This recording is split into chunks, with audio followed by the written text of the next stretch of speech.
Good morning, boys and girls. Happy Tuesday. Good morning, James, Shermai, and Braden. Good morning to Paige, Parker, Mackenzie, and Zion. Hope that we all will have a great, productive day. It is time for Bible. The Bible. Yes, that's the book for me. I stand alone on the Word of God. The Bible. Bible. Yay. This is my Bible.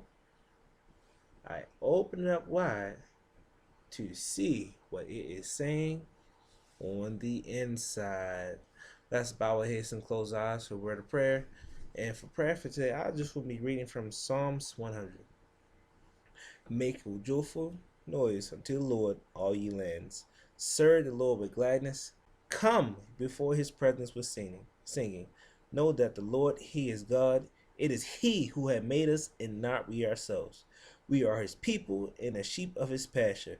Enter into his gates with thanksgiving and into his courts with praise. Be thankful to him and bless his name. For the Lord is good, his mercy is everlasting, and his truth endure to all generations. Amen. So remember last we talked about yesterday for Bible, we covered basically Peter preaching the good news. So here we have someone else preaching the good news. We have someone else preaching the good news about Jesus. But first, before we get in the story, do you like to take trips? Do you like to travel? We all like to take trips. So when you take a trip, what way did you go by? What means of transportation? Did you go by a car? Did you go by the motorcycle? Did you go by an airplane? Or did you go by a boat? Which way did you take to go on your trip? Or did you go by a bus? Some people can go by a bus. Now, in this particular Bible story, we will also learn about another means of transportation. Another way to get around was by a chariot. Now, remember, a chariot is basically like a two-wheel vehicle. Not necessarily a vehicle, but something two-wheel, basically carried by horses. Maybe 2 horses, maybe 4 horses, maybe more. You may have seen in some movies, but that's basically how a lot of people got around through chariots.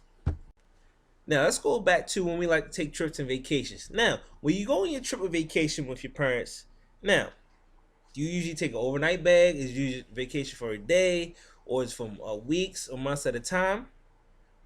Well, in this particular story as well, this person was going somewhere from place to place, multiple places at one time. And this place was in a desert. Now, if you may not know what a desert is, think of somewhere very hot, just think of the heat unbearable, very, very hot, and a lot of dirt and a lot of sand. That's basically what a desert was. And this person basically went through a desert on his chariot. Let's read about that story. Let's read about the person named Philip who takes a trip. Now, the Bible tells us about a man named Philip. Philip was a friend of Jesus. He loved to tell people about Jesus. One day, an angel told Philip to take a trip on a desert road. Philip obeyed right away and he started to walk. Let's imagine just starting to walk on a desert road. Just imagine. Now it's sunny, it's hot, and it's very, very dry. Just imagine how you feel. Just imagine how Philip felt. Basically, walk on a hot, dry road. He's probably very sweaty, tired, probably needs some water. That's good. And also, the skin probably felt dry. The hot sun is beaming on you. Let's move on. As Philip was walking, he met a chariot on the road. Riding in the chariot was a man from Ethiopia. He was an important man who worked for the queen of the Ethiopians. Philip could see that the man was reading something. God's spirit told Philip, go up and talk to the man. Philip obeyed. What are you really reading? Philip asked the man. The man was reading the book of Isaiah in a Bible scroll. And Isaiah, if you didn't know, he was a prophet. Isaiah wrote about Jesus before Jesus was born. Now, do you understand what you're reading? Philip asked the man. I need someone to explain it to me, he answered. The man invited Philip to get into the chariot. The part of Isaiah that the man was reading described a person who would be killed, just as the sheep might be killed. The man couldn't understand. How could a prophet write about someone who had not even been born? And who was a prophet writing about? Philip knew The prophet writes only things God has told the prophet.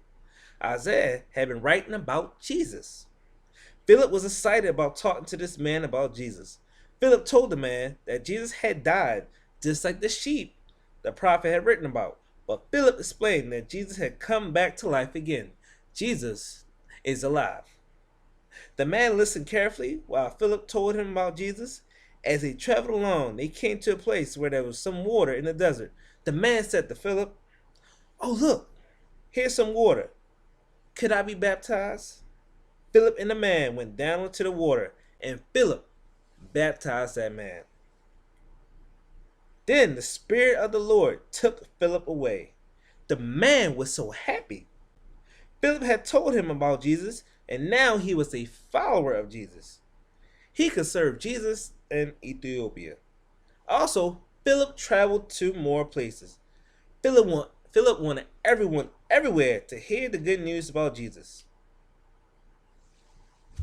So just like Peter telling the good news, here's the man Philip telling the good news. Now let's take a step back and look to the angel who came before him.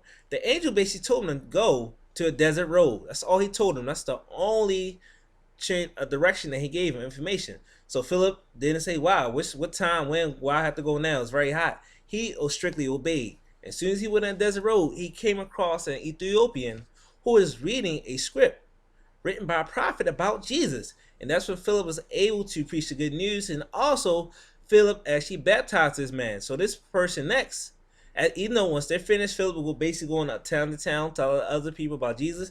Now this man, this Ethiopian, will go back to where he's from to preach the good news and tell others about Jesus.